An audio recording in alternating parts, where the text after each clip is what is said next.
I'd like to thank Stan and Promoting Enduring Peace and the DSA and Sunrise Movement and for inviting me, and for the Bridgeport Islamic Community Center for hosting this event. I'm honored to be here, and I look forward to our conversation and working together to build a real Green New Deal. I have to say it's a really hard act to follow, AOC. Molly, that was just a great video. And a lot of what I'm going to say sort of speaks directly to that. Okay, so look, after decades of empty promises and backsliding and so forth, failed cap and trade and carbon tax plans, the IPCC issued a huge report last October, and they said that we need to take immediate steps to suppress emissions. And here's what they said. If emissions continue at current rate, the atmosphere will warm by as much as 2.7 degrees Fahrenheit or 1.5 Celsius above pre-industrial levels between 2030 and 2052. And warming is likely to be much more extreme inland of large bodies of water. So the consequence is that we need to cut anthropogenic emissions by 45% worldwide by 2030. And this would require rapid and far-reaching transitions in energy, land, urban, and infrastructure, including transport and buildings, and industrial systems. These transitions are unprecedented in terms of scale and imply deep emissions reductions in all sectors, wide portfolio of mitigation options, and a significant upswing in those options. Okay, in response to that, the UN Secretary General Antonio Guterres warned that leaders should do what the science demands before it's too late. So the question is, well, why aren't we listening to the sciences? Why are we cooking the climate, consuming the future? Why can't we slam on the brakes before it's too late? And we don't need any, most of all, we don't need any technical miracles here. Mostly we need to just stop what we're doing, stop burning so much fossil fuels. Last Monday, Greta Thunberg, an amazing kid, told the UK Parliament, you don't listen to the science because you are only interested in solutions that will enable you to carry on like before.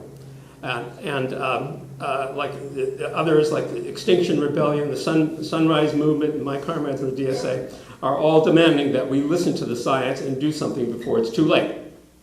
But here's the problem.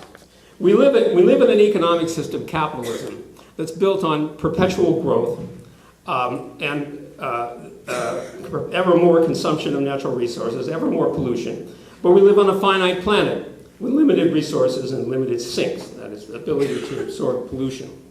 So today, all efforts to suppress emissions have founded on this contradiction, on the need to prioritize economic growth over saving the environment, because given capitalism, climate change will kill us in the long run, but if we have an economic recession, that'll kill us in the short run. So all mainstream efforts like cap and trade, carbon taxes, David Lewis Wells mentioned carbon capture, so forth. These are all geared to keep growth going.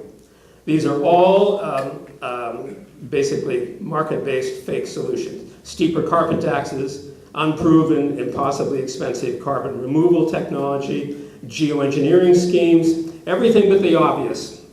That is, deep reductions in all sectors. So take carbon taxes. I just kind of want to go through the arguments about the carbon taxes, because that's the most popular idea out there, apart from us in the DSA. The carbon tax idea was straightforward. Tax fossil fuels, and consumers and companies will seek non-fossil fuel alternatives.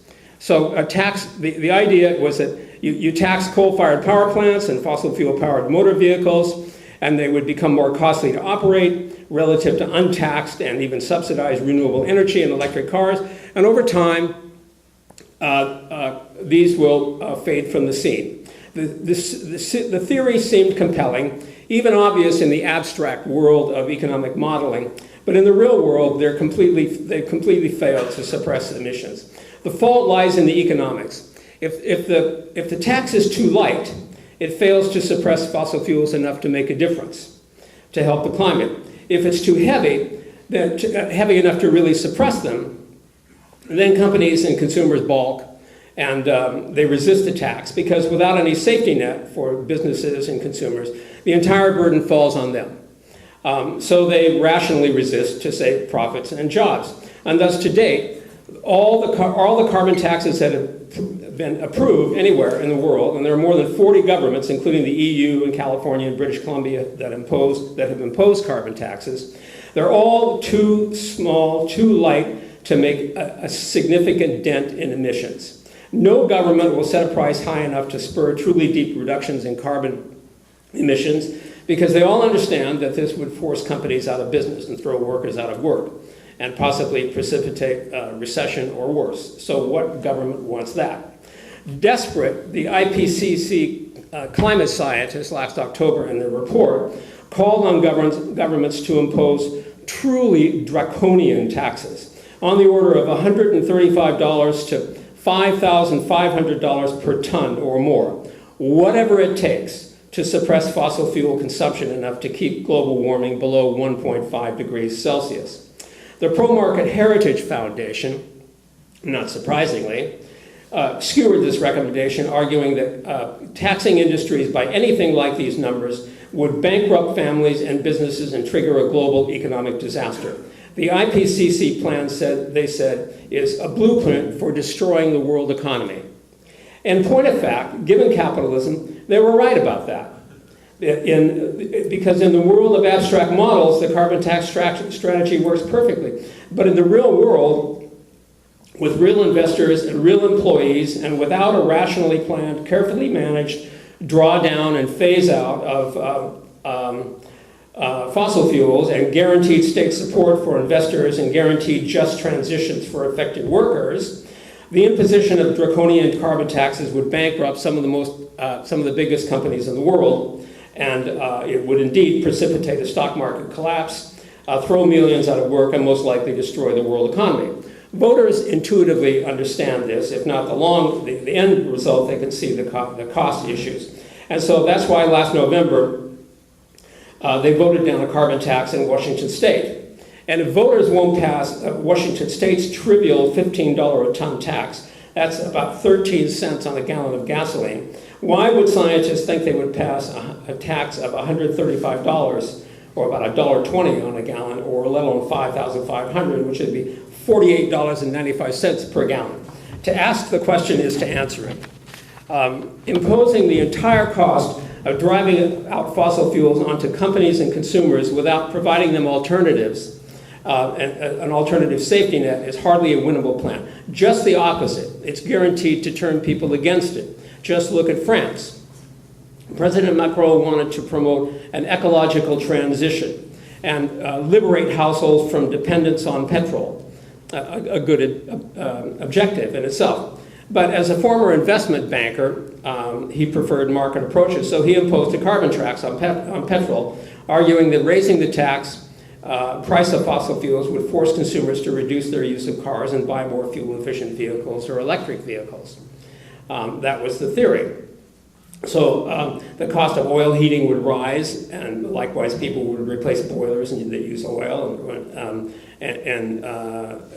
or wood burning or gas instead of coal. Instead, he got insurrection. People know hundreds of thousands of French workers donned yellow vests and have been protesting across the country every weekend since November. Why? Well, are these people just boneheaded and they don't care about the environment? No. First off, rising housing costs in France, especially in Paris and other big cities, have forced more and more workers to move out to the suburbs and even to rural villages where they're far from public transit, and they have no choice but to drive to work. Macron and his banker friends can easily go buy a Tesla and drive to the city from their weekend chateau. But French workers have been squeezed by stagnant incomes and sharply rising taxes in recent years, so few of them can afford to replace a home heating boiler. That's about 5,000 euros minimum, let alone go out and buy even the least expensive electric car sold in France, which would be a Renault, at about 27,000 euros. So Macron's flat carbon tax squeezed them even harder, making ecological transition all that much more difficult.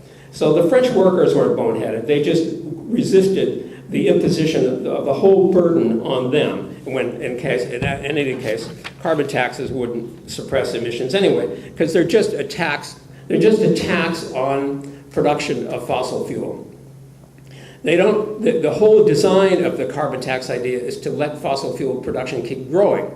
The idea is that you tax it, and so the oil companies and so forth will pay their carbon taxes like good tax-paying citizens, and they can meanwhile keep growing. That's why ExxonMobil and a whole slew of oil companies support carbon taxes these days. They're all for it because it's not going to stop their business. It's not going to stop growth in oil production, and meanwhile they can look like good citizens, so they'll just pay their taxes. Okay, if Macron really wanted to suppress transportation and provincial home heating generated CO2 emissions, he's going to have to discourage urban sprawl by consolidating cities, creating more affordable housing in and near the cities, stop building endless motorways and ring roads, and expand rail and express bus and other public transit initiatives to existing suburbs, encourage car sharing and biking nearby, and so forth. At minimum, if he wanted to help the suburban and rural small-town families get off fossil fuels, he could have subsidized replacement home heaters by doubling or tripling their energy tax credit instead of cutting it, which is what he'd done by half. He could have instituted a cash for clunkers program to take petrol cars off the road and give workers cheap electric cars or subsidize electric cars and home chargers. He could have done a lot of things like that, but they are not market solutions. So he didn't want them, but all of them required direct government planning and subsidies. Okay, so that was what happened. So, but what if carbon taxes worked? This is the problem. So the foregoing are the least of the problems with carbon taxes. For suppose governments really actually adopted draconian taxes, and after all, the whole point of carbon taxes is not just to reduce the tax a little bit, but reduce the carbon a little bit, but to actually drive it off the market, drive carbon taxes away. So that would, if they imposed heavy taxes, that would certainly work, but it would indeed precipitate economic chaos and collapse in the process, and ExxonMobil, BP, and so forth would be out of business. So in short, making carbon taxes work would result in chaos, mass unemployment, and destroy the world economy. So carbon taxes, like all market solutions, I argue, are just delusional. There's just no solution there. The whole point is to keep the machine going.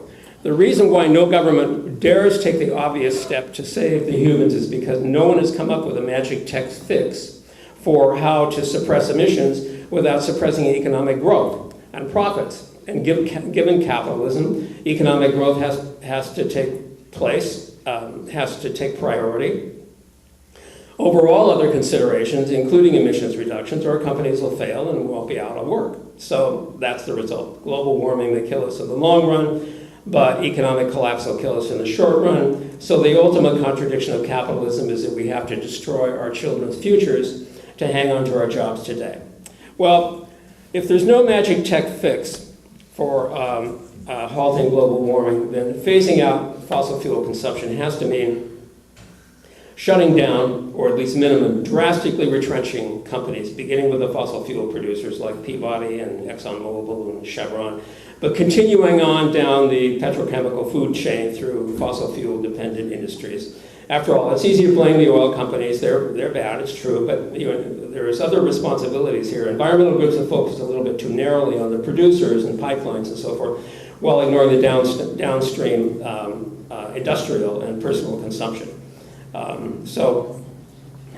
After all, the oil companies don't really burn much oil. We burn the oil when we drive and we transport things and we refrigerate food and we're heating our homes and cooling our homes and so on and so forth. So fossil fuels are pervasive. They're across the economy. Transportation is the leading sector now, 28.5% of CO2 emissions. Electricity generation, 28.4%. Industry, 22%. Commercial and residential, 11%. Agriculture, 9%. So if we're really going to suppress emissions, we'd have to close down a lot of industries retrench a lot of industries across the whole economy, and transition to a much simpler economy of not driving cars everywhere, not flying off on vacations every few months or whatever, and not consuming all the repetitive consumption stuff we have. We'd have to make things completely different. We'd have to make things to last instead of being disposable and so forth. So, if the U.S. government really wanted to suppress emissions, it could simply ration fossil fuel. That would be direct planning, rationing, like FDR did during World War II, as AOC talked about there. When he rationed private consumption to divert maximum supplies to the war effort, they could inaugurate a crash program to phase out fossil fuels. They could simply order America's private companies to shut down private vehicle production and change their production output from fossil fuels vehicles to, say, electric cars, public transit, wind turbines, solar power plants. Just as FDR ordered GM and Ford and other companies to stop producing private cars and start producing tanks and bombers and fire planes. There is a group in Detroit which is trying to take over a disused GM plant and convert it to producing wind turbines and subway cars and things like that. Because, as they say, we have a factory. This is not a mine. We can build anything. Just tell us. Give us materials. It's a factory. We can make whatever we need to do. But we can make things that are useful for society and good for the future and not destructive like automobiles. So that's the sort of thing we need to talk about and think about, and just the sort of thing that AOC was talking about in that video. This would no doubt require a declaration of emergency comparable to World War II, like AOC's video says. The war against fascism was certainly an emergency, but it hardly compares with the emergency we face today and for the future generations. So if Roosevelt can turn the economy on a dime and meet the emergency of World War II, well, why can't we do the same thing? I just don't see any reason why we can't do that. If we don't organize an emergency shutdown and retrenchment of unnecessary production, then nature's going to do it for us in a most unpleasant manner. So we I am in a little group called System Change, Not Climate Change. I encourage people to look at our website, systemchange.climatechange.org. And I'm in the DSA, of course, in the Eco-Socialist Working Group in New York. And so we, as eco-socialists, have come up with an alternative plan to this. I'm sure there are others, but this is our plan. We accept the science that to prevent runaway global warming requires a 45% cut by 2030. And we also understand imposing this kind of cut is going to require going to translate into industrial shutdowns and retrenchments across the country, but also it's going to require transition to new industries, because there are many new things we need to do. We need renewable energy, all the caring industries that AOC talked about so well in that video. Really, I don't need to do this talk. You just watch AOC's video. It's so much better than me. Instead, we propose a strategy of rationally planned, democratically managed wind down and phase out of fossil fuels in a coordinated transition to renewable energy that avoids economic collapse and guarantees reemployment for those affected workers. Our strategy in the United States is based on the following 4-point plan. First, declare, most of this is in the DSA's position paper. Declare a state of emergency to suppress fossil fuel use, ban all new extraction, ration gasoline, ban production of new fossil fuel vehicles, nationalize the fossil fuel industry to phase them out. We propose to do this by means of a government buyout at fair value, fair to both owners and society. Nationalize the downstream fossil fuel industrial consumers of pipelines, refineries, distribution networks, on down to autos and aviation, airlines, shipping, petrochemicals, some manufacturing, some tourism, all those businesses whose business would be irreversibly based on fossil fuels, and without which a government buyout, they'd be bankrupted. 5 minutes, you've got it. We propose to We propose to institute a federal public works administration type program to put re-employ every worker in every fossil fuel affected industry, give them a new job at equivalent pay and benefits to exactly what they have right now in other useful but low emission work. Those workers in coal, oil, plastics, toxic chemicals, and so on deserve jobs. They just deserve better jobs than they have now. Thirdly, launch an emergency state-directed program to phase in renewable energy, electric generation, replace fossil fuel powered transportation with electric propulsion, discourage individually owned vehicles, encourage public transit, shared vehicles, bicycles, and other non-fossil fuel transportation. Okay? Fourthly, develop emergency plans to phase out wasteful, destructive, polluting industries from arms production to needless toxic chemicals and pharmaceuticals and so on, disposable industries and so forth. Okay? We can talk about why we propose buying them out, but the short, because some people think, well, these are capitalists have already destroyed us. We should expropriate them, and I would for sure be for expropriating them, but we don't have decades to wage a class conflict we may not win. So it's easier for us to buy them out, and it's easy to tax them and have them pay for it themselves. I wrote an article called "An Eco-Socialist Path to Keeping Emissions Below 1.5 Degrees." If you Google that, you'll see, and there's a whole explanation about the financing of this. Okay, that brings me to AOC's Green New Deal. She is so amazing. Okay. AOC calls for, what I like about AOC's Green New Deal is that what is so impressive to me is that unlike all the mainstream approaches, AOC is not calling for any market solutions, no cap and trade, no carbon taxes. Instead, what she calls for is decarbonization of electric power generation, transportation, manufacturing, and construction, and so forth. To me, this seems like the idea of decarbonization is a self-radicalizing demand. Why? Because there's no way to decarbonize an economy based on endless growth, endless resource consumption, and thus inevitably endless pollution.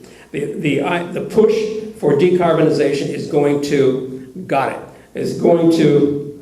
inevitably, in my mind, raise the question of nationalization, because how else can government enforce retrenchments and shutdowns we need to save the planet without precipitating economic collapse? What we want here is a smooth transition. We don't want a class war. What we want to do is buy people out, provide jobs for the workers that need them, and buy the capitalists out and tax them with their own money to pay for it.